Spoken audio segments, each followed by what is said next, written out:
welcome to the Epiphyte. This is my place.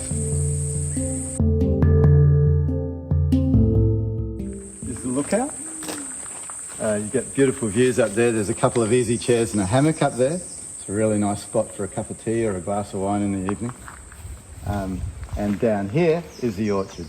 So I've got quite a lot of different exotic fruit trees I've planted, including carambolas, black and yellow sapote, lychees, mangoes, dragon fruit, carambola, yeah, lots of different fruit trees. About 26 kinds, I think. So feel free to wander through the gardens as well.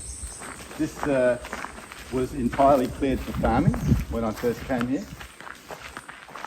And that's the reason I bought the property, because previously I had a couple of rainforest blocks which I'd bought just to protect the trees. So when it came to deciding to build a house for my family, I didn't want to build on those. I sold them, one back to a conservationist and one to the National Park. And I bought this block specifically because it had been cleared for farming. But the National Park is right on the back boundary, so it's intact, completely undisturbed rainforest back in there. This is still part of the orchard down here, but up there is one of the cottages, Golden Orchard Retreat. It's a beautiful little cottage. It's suitable for a couple or for a small group of 3 maximum. Has its own kitchen, really well set up, and it's about 1 metre away from the forest boundary. And through here we come to the Epiphyte, to the main house. All of these gardens are planted, so there's 8 acres here, right down to the big trees as part of this property. The big trees are my neighbour's property, so don't go through the fence line there, but you're welcome to explore all around the gardens here.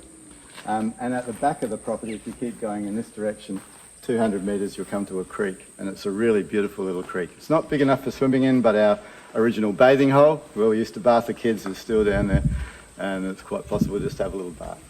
So walk on that way.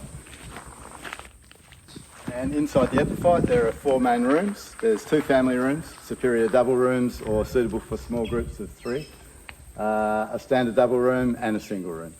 There's a share kitchen for all of the guests. The whole top of the floor is for bed and breakfast use, so you can use all of that, and I have an apartment under the house. So we're coming up.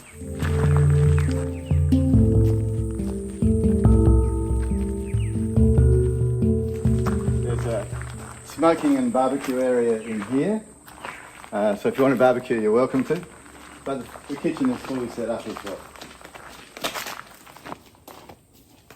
So this is the main house, if you don't mind taking off shoes to come in, and I'll show you the rooms.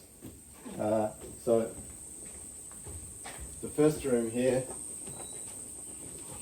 is a standard double room. Each room has its own small deck and bathroom.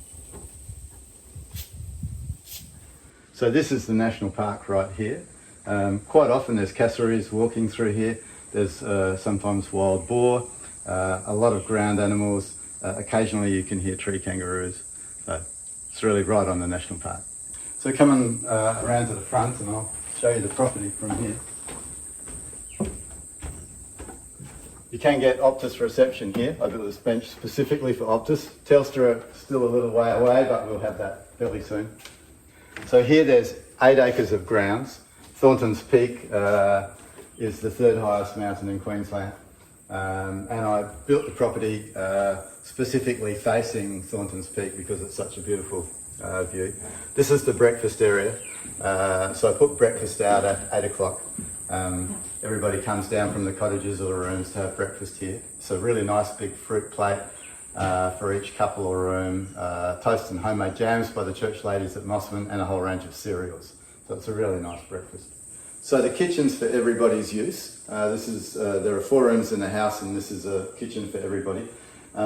You've got room in the fridge and freezer for your food. All the water is really nice to drink. It's all Daintree rainwater, and there's plenty of herbs and spices. You don't need to buy any of that. You can use the house ones. Over in this area, there's a really nice library of books, a lot of different bird books, rainforest books, tree books, and down behind here is a small tour desk. So after breakfast, I'll show you the map of the area and we can talk through your itinerary. So this is room number 2. This is a single room. It's got its own ensuite, all of the rooms do, and a small little deck looking straight into the national park, and a double bed. I just use it as a single room. It's a really lovely room. So there's a little tour desk here. I've got brochures of pretty well all of the main features and sites in the area. Have a look at those, and they're also on the itinerary that's on your bed, and we'll talk through that when you have a look at the map. And this is room number 3. So this is a family room. It's suitable for up to 3 people. It's got its own large deck and private bathroom, and room number 4 is pretty well the same. So they both have a nice big deck, a queen bed, a single bed inside, but they both also have a queen bed outside on an undercover deck. So it's a really nice place to sleep. So this is the little bridge to the Golden Orchid Cottage. It's a really beautiful little cottage just right next to the national park. That's, as I said, suitable for a couple and a child, or just a couple with the honeymoon suite. And the little lookout is just up above that. That's for everybody's use.